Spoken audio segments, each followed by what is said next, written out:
Hi everybody, this is Rich from the Rich Maxwell channel. Welcome back. If you're new, the channel is about drones and photography, so please consider subscribing if you're into those two things. I do a lot of videos here about Sony cameras and Sony lenses in particular, so if you're invested in the Sony mirrorless E-mount system, it might be worth you subscribing, maybe checking out some of my other videos. But in this video, just going to talk about the Tamron 17-28 F2.8 lens. So this is a nice little wide angle zoom lens and nice fixed aperture of 2.8 throughout the focal length.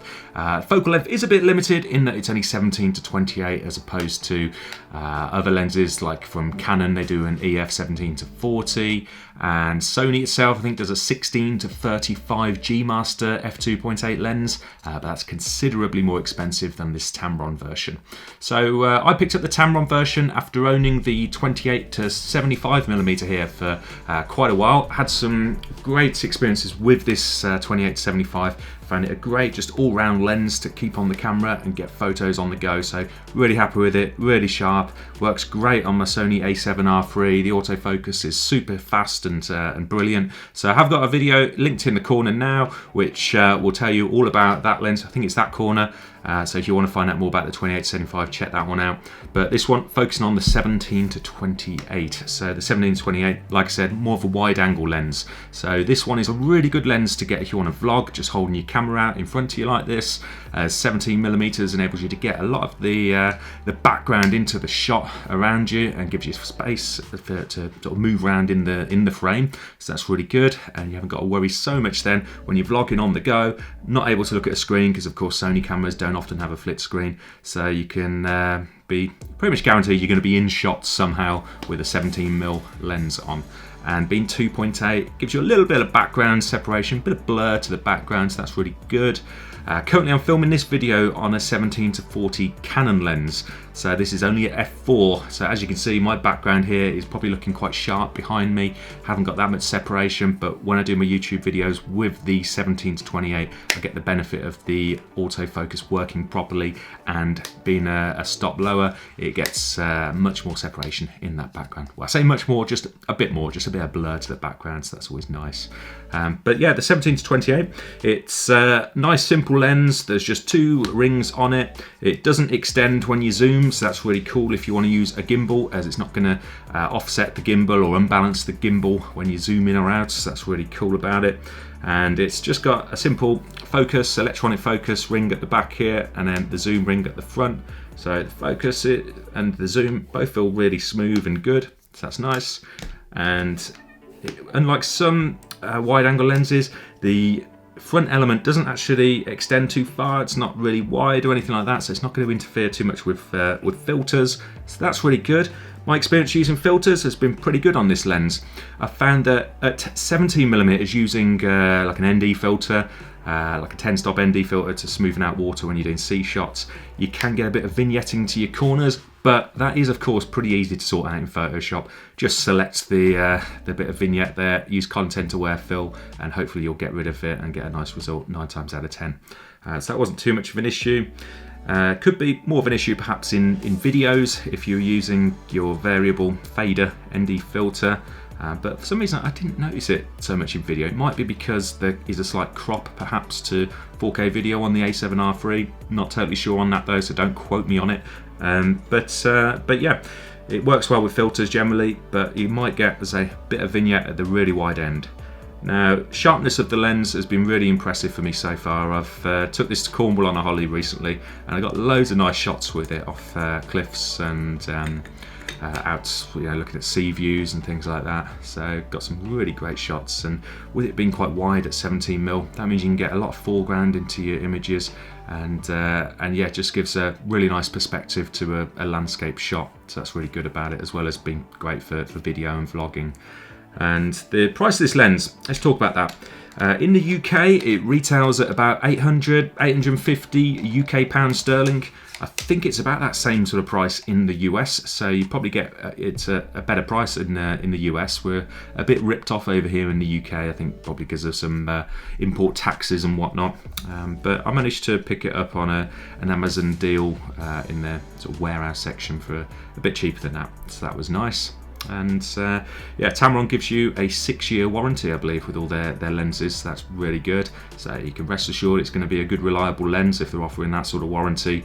And if you do have any problems by any chance, then it's pretty easy to send it back to Tamron to sort it out.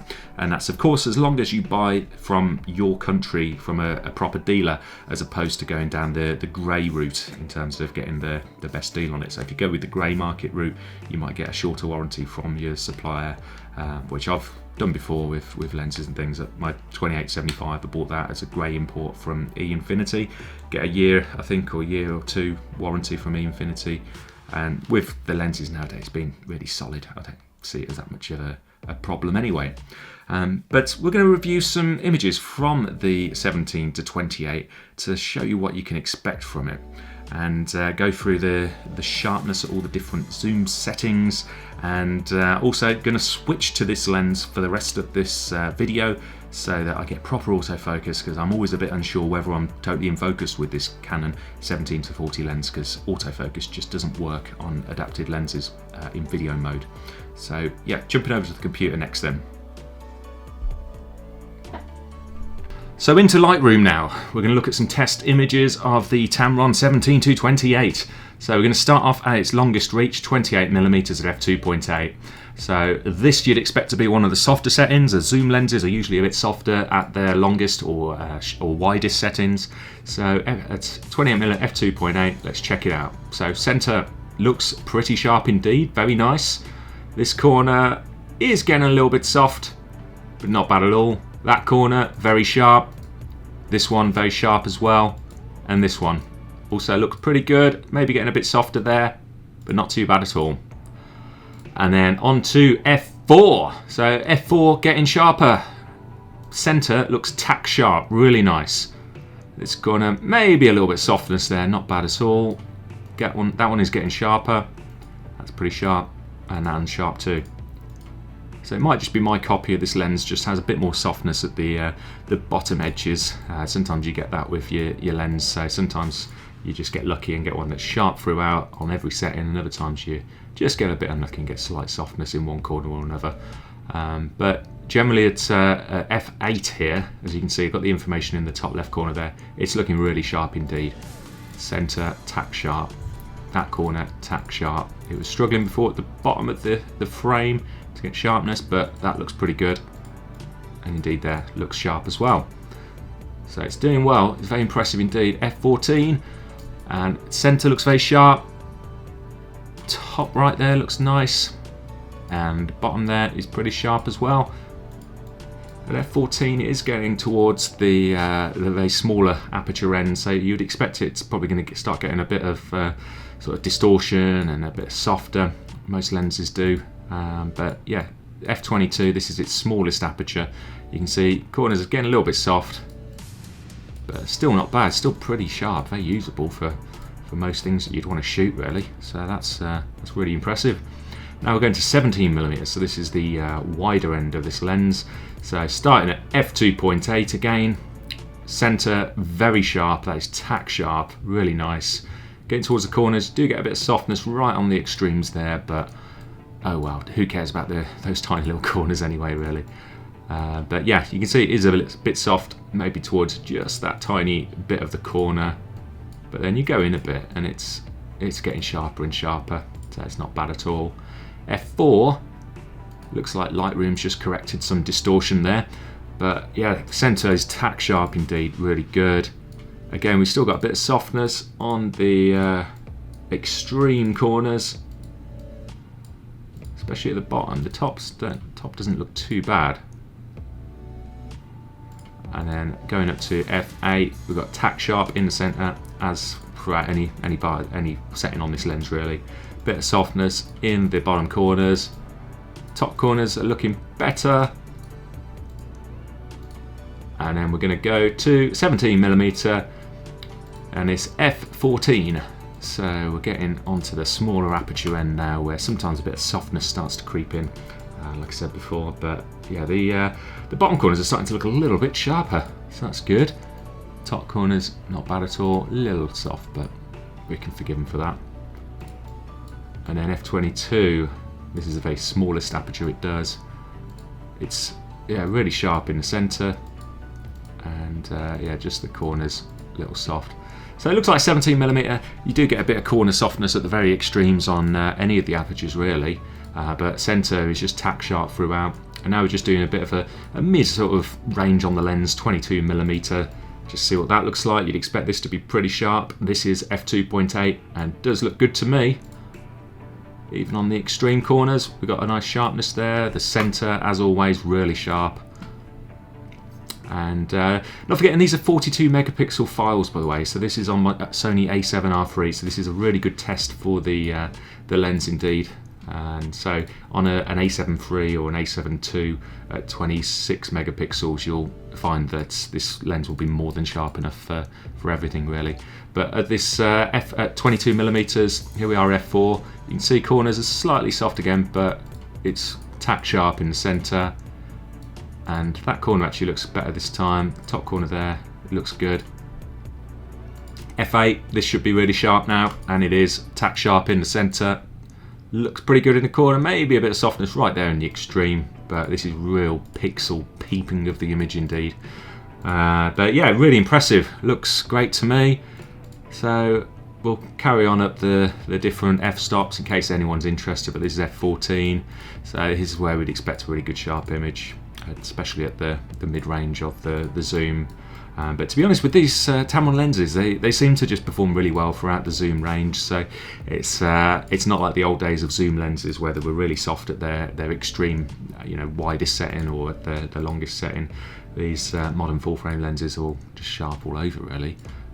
But yeah, that's f22 there, the smallest aperture. Now here's a couple of little test shots that I just did in the garden. This is just testing it really close focused in. I was about like maybe a foot away or 12 inches away from the flowers here. Just seeing what the bokeh looks like at f2.8, 28 millimeters. So you can see you get a nice sharpness there, maybe a bit of chromatic aberration, very tiny bit, but yeah, nice sort of bokeh effect if you wanted to do some close-up type macro work.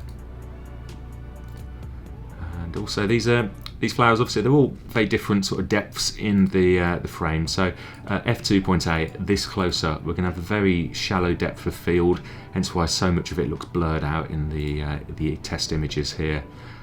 But yeah, this just to sort of show how a real world image might look and how close you can focus in. I thought it's pretty impressive. So that's 17mm, and you can still get some bokeh that way. This is just a random little test shot, again 2.8. So shallow depth of field, so hence why a lot of it's blurry, but the bits where it's caught focus, like the center, you can see really sharp, really good. And again on this one, very sharp in the center, and nice bit of background separation there. So good images all around from this Tamron lens. So yeah, so that's the test images then. Got some autofocus test video to come up now as well, so this should be on screen for you. So this is me just bopping my head in and out of screen just to show how quickly it locks on, how accurate the autofocus is, and me walking backwards and forwards. So yeah, it looks pretty good to me, looks fast, really good autofocus indeed.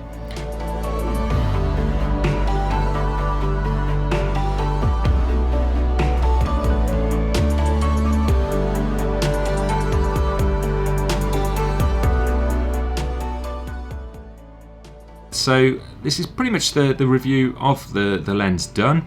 The other lenses at this sort of price point to consider is the Sigma. I think they've got a similar sort of lens out, which is a couple £100 more, and then of course the Sony G Master, which is about twice the price of this lens, or maybe even more than twice the price of this lens. So that was obviously beyond my price range, hence why I went for this lens, but it looks really impressive. It's getting great shots.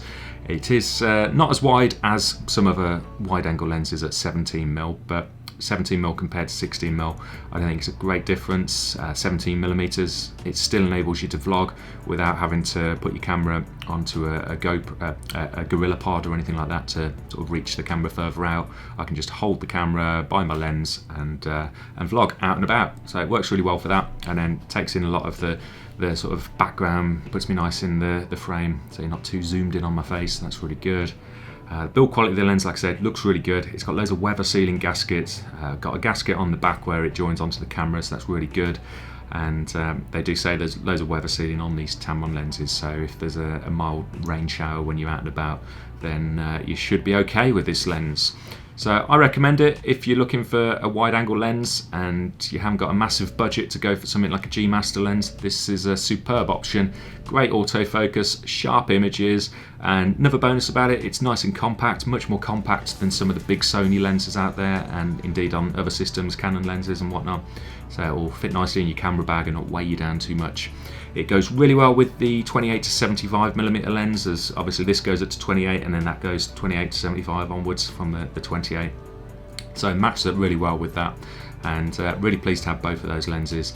Hoping to get the 70 to 180 lens soon, so hopefully we'll have a review on the channel about that one as well. So make sure you subscribe and hit the bell notification if you really want to get notified every time I post up a video, and then join me again for more content soon.